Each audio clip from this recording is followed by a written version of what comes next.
In the small, dusty village of Amugiri, where red sand painted every footpath and hunger danced in many homes, lived a young girl named Glory. She was only 22, but her eyes held the weight of 100 lifetimes. Since her mother died 5 years ago, Glory had known no peace. Her father, Mr. Thomas, had changed. Once a kind farmer, now a cruel drunkard. And as if that wasn't enough, he married a wicked woman named Mrs. Grace, who hated Glory with everything in her. They made her cook, fetch firewood, sweep the compound, farm from dawn till dusk, and sleep without food. Everyone in the village pitied her, but no one dared to speak. Nobody wanted to face Mr. Thomas' madness. Then came Harrison, a young man from the city. His clothes were old, his shoes had holes, but his eyes were sharp. He had been working on Mr. Thomas's farm for 3 months, clearing bushes, planting cassava, carrying heavy loads from morning till evening. But after all the work, Mr. Thomas refused to pay him. "Next week, come tomorrow. I'll pay you when I sell something," he kept saying.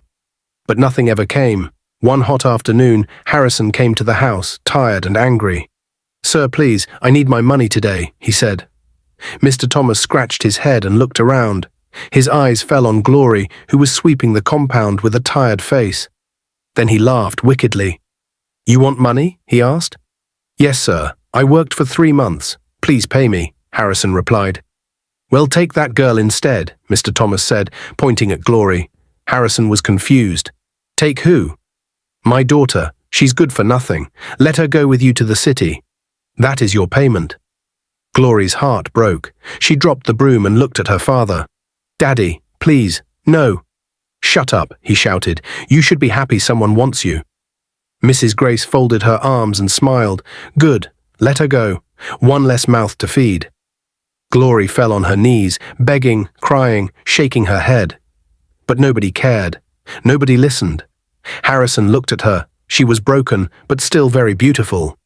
Not just on the outside, but something in her spirit touched him. "She's beautiful," he said under his breath. "What did you say?" Mr. Thomas asked.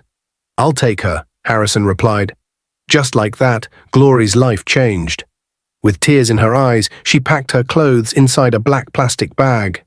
Nobody hugged her. Nobody prayed for her.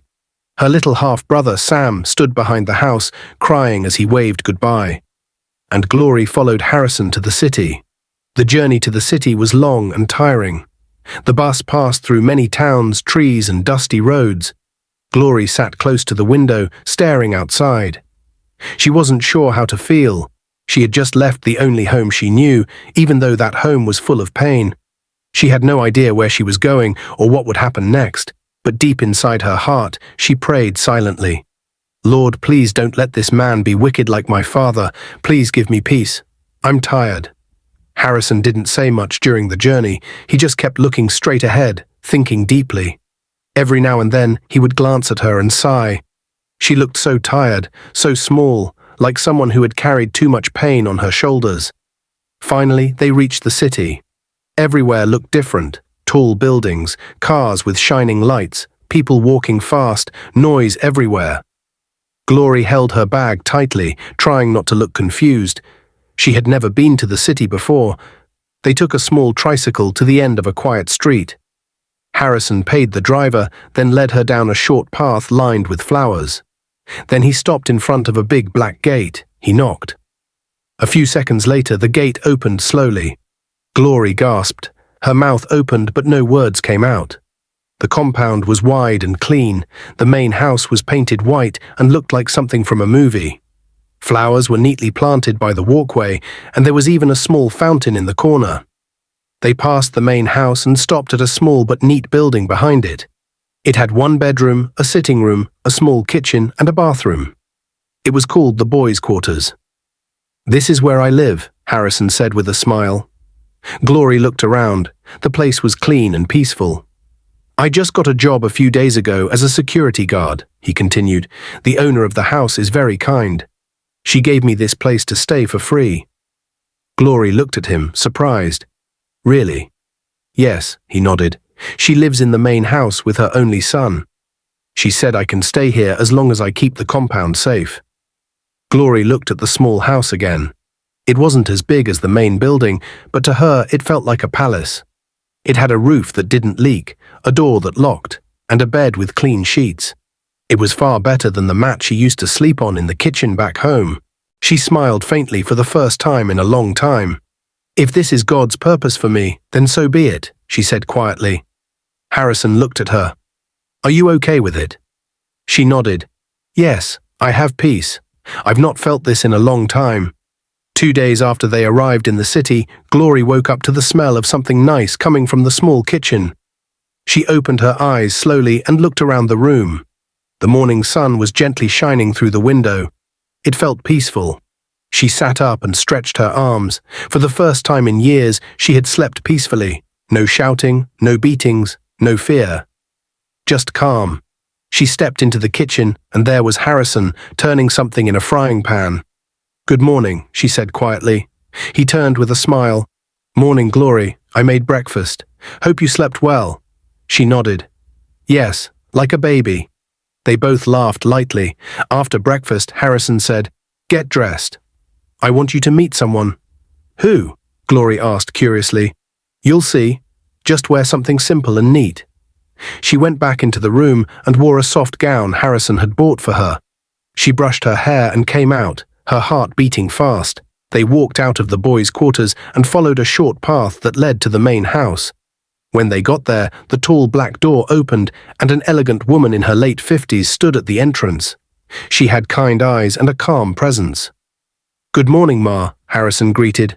"Morning, Harrison. And who's this beautiful young lady?" "This is Glory, my wife," Harrison replied. Mrs. Walker looked at Glory with warm eyes. "So this is the wife you spoke about. She's lovely. Come inside, my dear." Glory stepped in carefully, her eyes wide. The living room was neat and shining. Everything looked expensive. Mrs. Walker held her hand gently. "You're welcome, Glory. I like you already. You have a sweet spirit. I'm happy Harrison brought you here."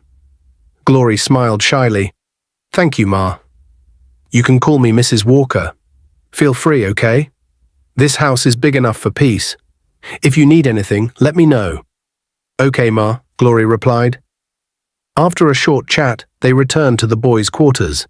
That evening, after cleaning the small kitchen and arranging the room, Glory sat on the edge of the bed, thinking. Harrison was seated on the floor, fixing a loose handle on the wardrobe. "Harrison," she called gently. "Yes? Can I tell you something?" He looked up at her. "Of course." She sighed, playing with her fingers. "When my father said I should follow you to the city, I felt useless. I felt like I was thrown away, like I didn't matter to anyone." Harrison stood up slowly, his eyes on her. "I thought, maybe you would be worse than him. Maybe when we get here, you would start shouting at me, beating me, or treating me like a slave." Her voice broke a little and tears filled her eyes. "But you didn't. You gave me peace. You gave me space. You respected me. You even cooked for me."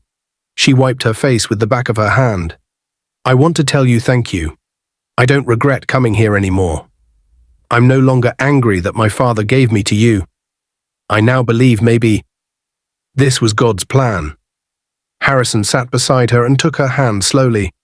"I would never hurt you, Glory. That's not the kind of man I want to be." He paused. "Do you know something?" he added. "I liked you a long time ago. The very first day I saw you on the farm."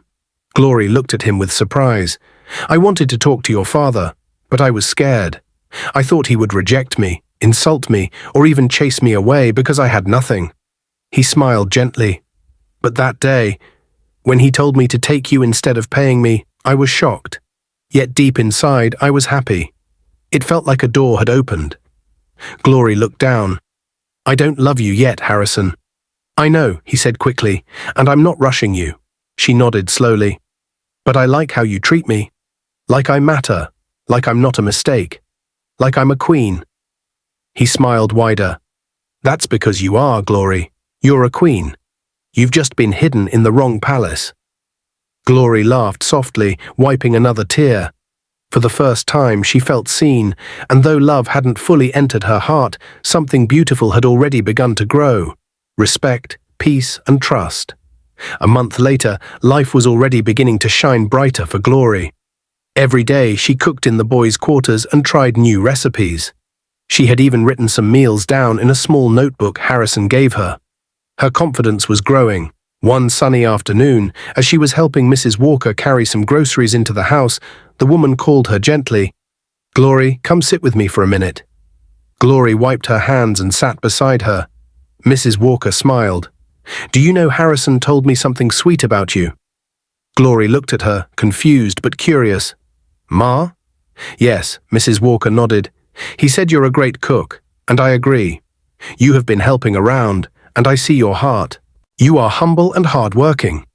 "Thank you, Ma," Glory said shyly.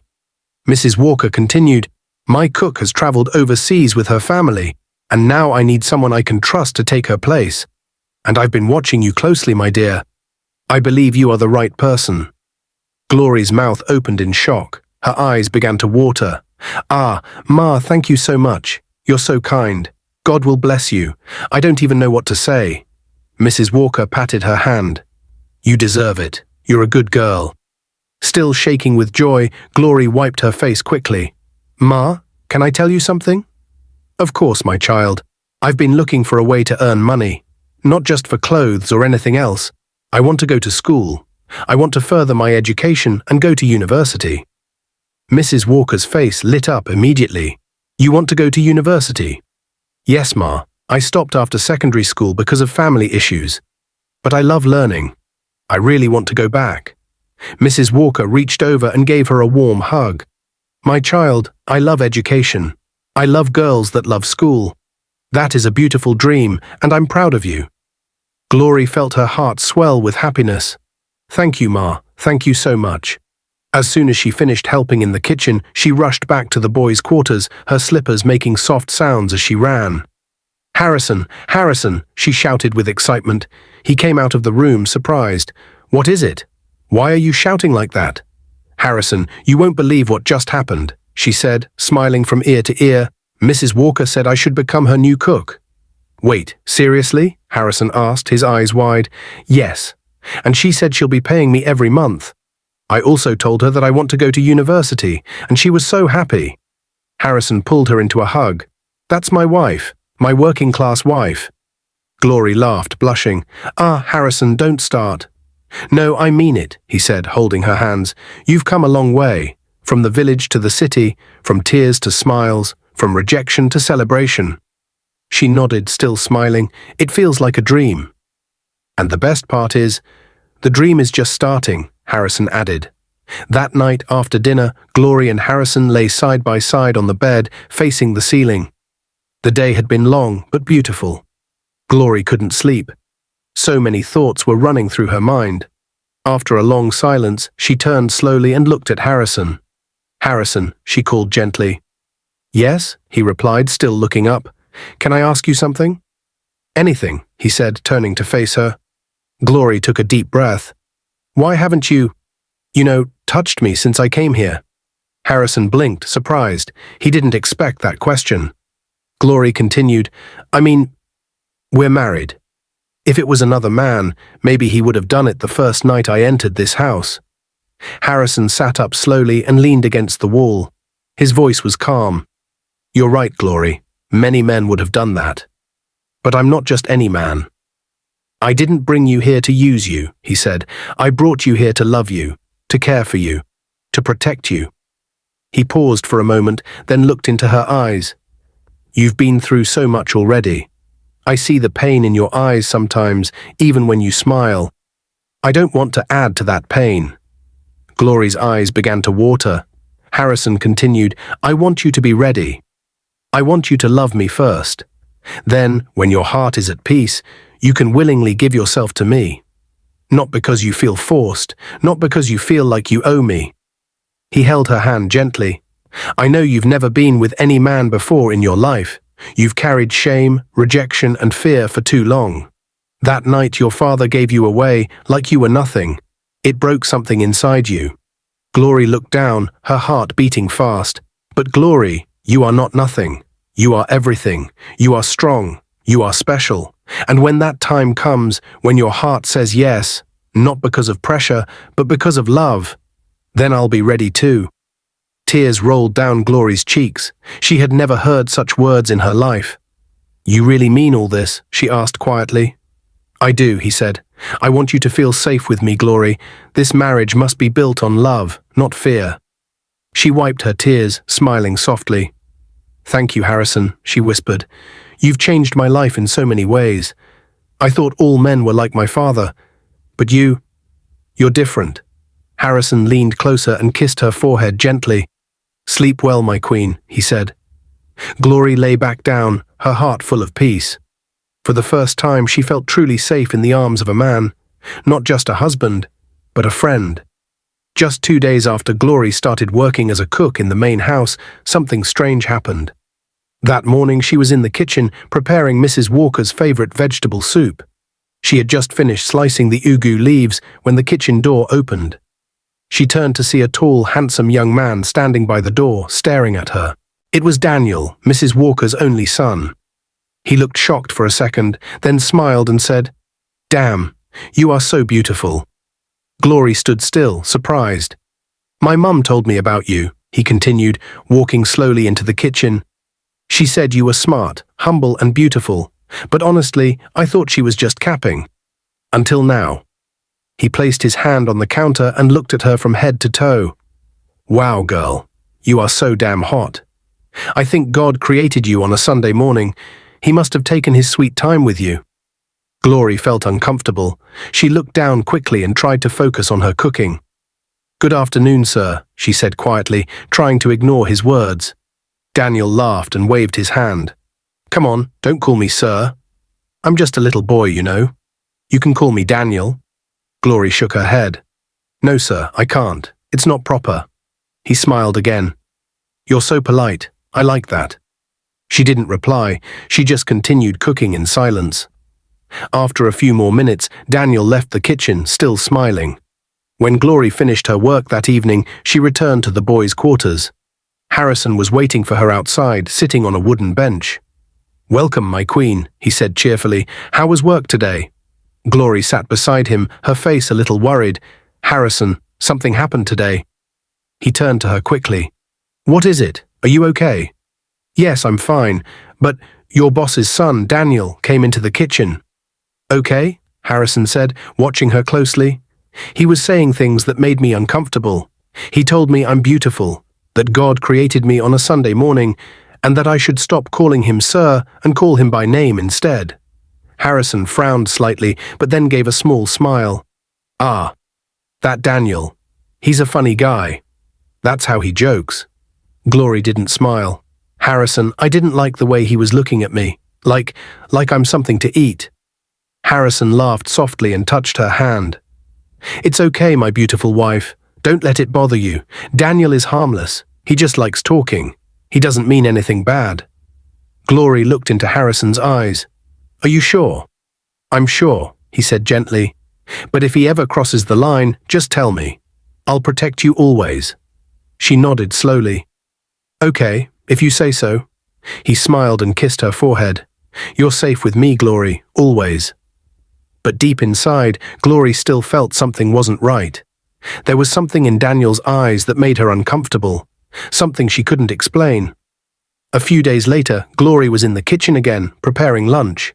She didn't know that someone had been watching her from the corner. It was Daniel again. He entered the kitchen slowly and leaned against the door. "You know," he said with a smile, "there's something special about the way you cook." Glory turned and greeted him. "Good afternoon, sir." He ignored the greeting. "Glory, I've been thinking. I don't want to waste time. Let me go straight to the point." She paused and looked at him, wondering what he meant. Daniel walked closer, lowered his voice and said, "I like you. I mean it. You're beautiful, smart, and hardworking.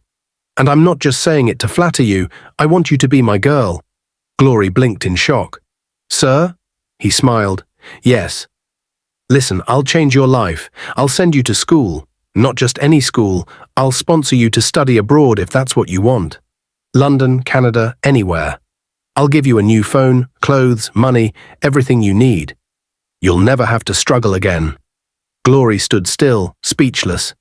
Daniel stepped even closer. "You're wasting your time with that poor security man." What is he doing for you? Nothing. I can tell my mum to sack him today or pay him off. Just say yes to me, my love, and your life will never be the same. Glory took a deep breath and stepped back slowly. With all due respect, sir, she said, her voice calm but firm, I am not interested. Daniel raised an eyebrow.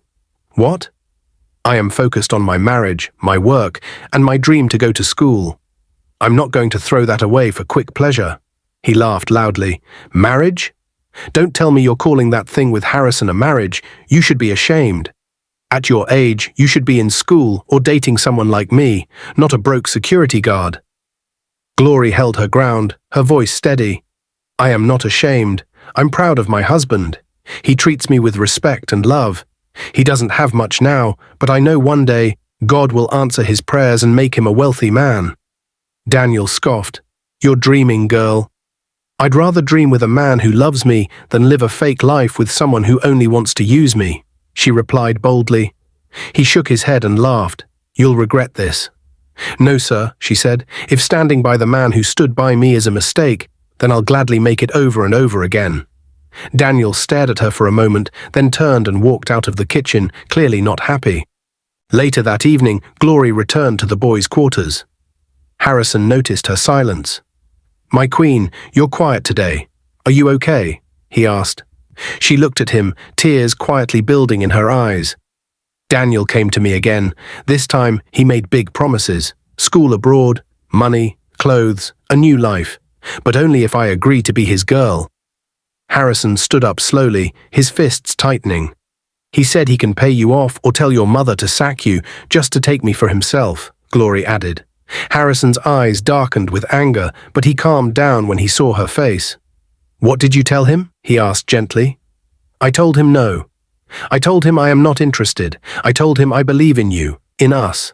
I know one day God will bless you. Harrison looked at her, touched beyond words. He pulled her close and held her tightly. Thank you, Glory. Thank you for standing by me. She smiled, wiping a tear from her cheek. You stood by me first. Now it's my turn. That night they prayed together before sleeping. The next day Glory woke up early, but her heart was heavy. She was tired of pretending, tired of smiling when deep down she was uncomfortable. Daniel's words kept ringing in her head. She had tried to ignore him. She had tried to keep it to herself. But now she had had enough. She walked straight to the main house and knocked gently on the door. Mrs. Walker opened the door, smiling as usual. Glory, my daughter. Good morning. Hope you slept well. Good morning, Ma, Glory said, looking down. Mrs. Walker noticed the change in her face and invited her in. What's wrong, Glory? You don't look like yourself. Glory took a deep breath. Ma, I came to talk to you. Please don't be angry. Mrs. Walker sat down slowly. Of course not, my dear. Talk to me. It's about your son, Daniel. Mrs. Walker looked surprised. Daniel? What about him? Glory's voice was calm but serious. He has been disturbing me, saying things that make me very uncomfortable, promising me money, telling me to leave my husband and be with him. He said he'll send me abroad and give me a better life if I agree. Mrs. Walker's mouth opened slightly in shock. He even said he'll pay Harrison off or get him sacked just so he can have me. Glory added, her voice shaking a little. Ma, I respect you. I respect this house. But I can't keep quiet anymore. Mrs. Walker sat back and folded her arms. After a long silence, she said softly, Glory, you're a beautiful and wise girl. You deserve a better life. Maybe my son just sees your potential. Maybe you should give him a chance. Glory's eyes widened. Ma. Mrs. Walker looked serious now. Look, I'm not saying you should leave your husband anyhow, but just think about it. We can give you everything you want, education, comfort, even your husband will benefit. We can pay him off to walk away. This is a good opportunity for you. Glory stood up slowly. Her hands began to shake, but her voice remained steady. With all due respect, Ma, I am not that kind of woman. Mrs. Walker was silent. I didn't come here to sell myself. I didn't marry Harrison because of money. I married him because when the world turned its back on me, he stood by me. When my own father gave me away like a bag of yam, he gave me dignity. Tears filled her eyes, but she didn't stop. "Ma, I'll rather quit this job than be with someone I don't love. I will never betray my husband. Never." Mrs. Walker opened her mouth to speak, but Glory raised her hand politely. "I'm sorry, Ma, but I'm done here. If your son doesn't stop all this nonsense, we'll leave this house. I won't stay where I'm disrespected." She turned around and walked out quickly, wiping her tears as she marched back to the boys' quarters. After Glory stormed out of Mrs. Walker's house, her heart was burning. She couldn't believe what just happened. How could a woman like that, someone she respected, try to buy her like a loaf of bread? How could she act like love had no value? She wiped the tears from her face as she walked back to the boys' quarters with strong steps. Her chest was rising and falling. She was angry, hurt, but more than anything, she was sure of one thing. She loved Harrison. When she entered the room, she met something that made her stop completely. Bundles of money, plenty of it, right there on the small table in the corner. She froze, her mouth opened in shock. "Harrison, what's going on? Where did you get this money from?" Harrison stood up slowly from the bed, calm and quiet. He looked at her with soft eyes. "My love," he said gently, "come and sit down." Glory walked over and sat, her eyes still on the money. "Talk to me, Harrison. What is all this?" He smiled.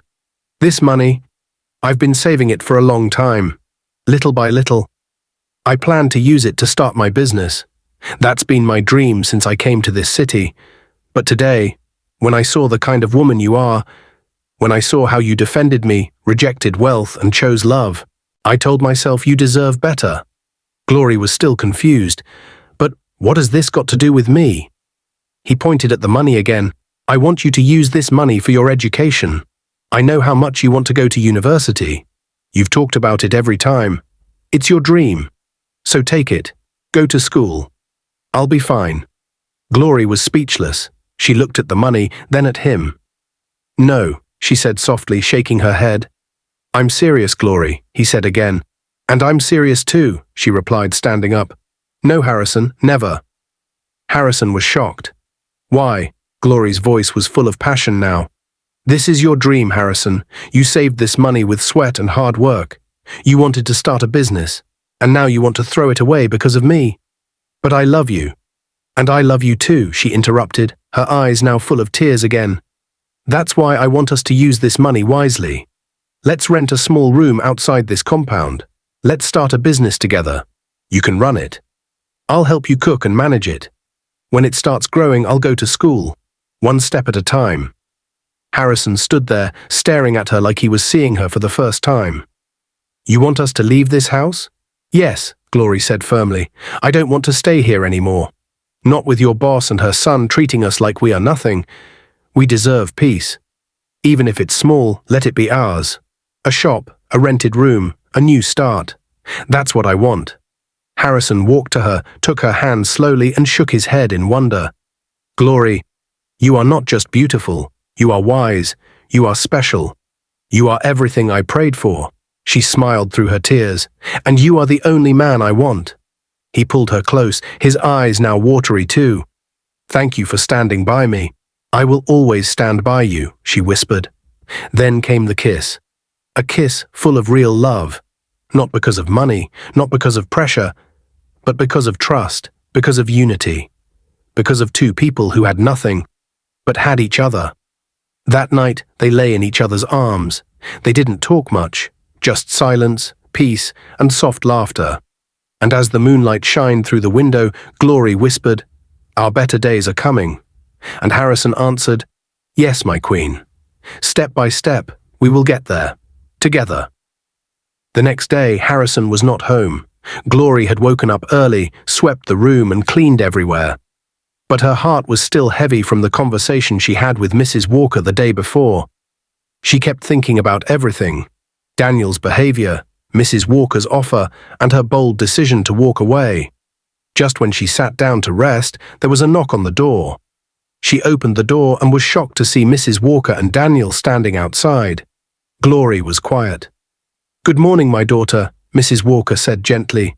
"Please, Glory, we came to apologize," Daniel added with a serious face. Glory stepped back and let them in. Mrs. Walker sat down, looked at Glory with kind eyes and said, "We are so sorry for everything. For what my son said, for what I said too. We were wrong." Daniel lowered his head. "I was foolish. I allowed pride and bad behavior to blind me. But I see it clearly now. Harrison is lucky. You're a real wife." Mrs. Walker nodded. "Yes, he's very lucky to have someone like you. You are special, Glory, rare. Women like you are not easy to find." Glory's eyes softened. She sat quietly, listening. "We called you our wife yesterday," Mrs. Walker continued with a soft smile, "and we meant it. You are our wife." Glory gave a small smile. "Thank you, Ma. I'm not angry anymore. I forgive you." Mrs. Walker smiled even more, then she said something strange. "You are my son's wife." Glory frowned a little. "Your son?" Mrs. Walker smiled. "Don't worry, my dear. You will understand soon." After a few more minutes, they stood up, hugged her, and left. Glory stood by the door, confused. What do they mean? Later that evening, Harrison returned home. He looked tired but happy. She turned sharply. "Where did you go since morning?" "I've been waiting for you." "My love," he said softly, "there's something I need to tell you." Glory folded her arms. "What now?" Harrison held her hands and looked straight into her eyes. "Glory." "I'm sorry." She raised her eyebrow. "Sorry for what?" He took a deep breath. "For lying to you." Glory's face changed. "Lying? About what?" He sat down and said gently, "Daniel is not just the landlady's son, he is my younger brother. And Mrs. Walker, she's not my boss, she is my mother." Glory gasped. "What? Harrison, you mean all this while?" He nodded. "Yes. I'm truly sorry, Glory. I didn't plan to lie for long. I just needed to know if someone could love me for me, not for my money or my background." He looked down, guilt covering his face. "I've been heartbroken too many times. Women used to pretend to love me, but they were only after my wealth. They left when I refused to continue spoiling them." Glory sat down, still shocked. "You went far, Harrison. You shouldn't have done that," she said quietly. "I know, my love. You have every right to be angry. Please forgive me." There was silence for a while, then Glory smiled, teasing him. "Okay, fine. I forgive you, but you owe me." He laughed. "What do I owe you?" "You owe me a car and a mansion for lying to me." Harrison threw his head back, laughing. "That's nothing, my queen. Consider it done." Glory laughed too and jumped into his arms. "I love you so much, Harrison," she whispered. "And I love you even more, Dr. Glory-to-be," he replied, hugging her tightly. They kissed deeply, full of love and relief. The truth was out. No more hiding, no more pretending. The news spread fast. Harrison, the poor security man, was actually a billionaire. When Glory's father heard the news, he almost choked on his palm wine. His eyes turned red with shock. He picked his phone and called Glory immediately. "My daughter, please forgive me," he said in a humble voice. "I was blind. I didn't know God had blessed you like this." Glory was silent. "I want your stepsister to come and stay with you in the city. Things are hard here." Glory sighed and spoke calmly. "With all due respect, sir, never." "Glory, please. I forgive you, but I want to stay far away from you and your wicked wife. I'm at peace now. I suffered too much under your roof." Her voice became sharper. "If you ever need help for something important, you can call me. But please, don't call me for nonsense. And take good care of your miserable wife." She hung up and dropped the phone. Then she looked up and said, "Thank you, Jesus, for bringing Harrison into my life." Years later, Glory wore her white coat and walked across the graduation stage. She was now a qualified medical doctor. Harrison was the loudest in the crowd. "That's my wife. Come here, you beautiful big woman." After the ceremony, he hugged her tightly. "I'm so proud of you, baby. You are mine forever." She smiled. "Thank you for believing in me." "Thank you for believing in me," she said, hugging him. "Thank you for everything. Honey, you are the world's best husband." He smiled. "And you are my forever queen." One peaceful afternoon, Harrison took Glory on a quiet drive. They entered a big estate and stopped in front of a huge white mansion with golden gates. Glory looked around. "Why are we here?" Harrison smiled and brought out a bunch of keys. "This is your mansion, my queen," Glory screamed. "Harrison, stop playing." "I'm serious. I promised you a car and a mansion, and here they are." She hugged him, laughing and crying at the same time. "I also have good news," she said, stepping back. "What is it?" he asked, smiling. "I went for a test last week. I'm 3 months pregnant." Harrison stood still. Then he shouted, "Glory! Are you serious?" "Yes," she laughed. "We're going to have a baby." He lifted her off the ground and spun her around joyfully. "God, thank you. I will spoil you and our baby forever." He knelt and kissed her stomach. "My baby, Daddy loves you already." Glory smiled with tears in her eyes. From being rejected to becoming royalty. She said, "Truly, my name is Glory." Dear viewers, what lessons did you take away from this dramatic tale? We'd love to hear your thoughts in the comments below. If you enjoyed the story, give us a thumbs up, share it with friends, and hit that subscribe button. Don't forget to turn on notifications so you never miss out on our latest updates. Thanks for watching and stay blessed.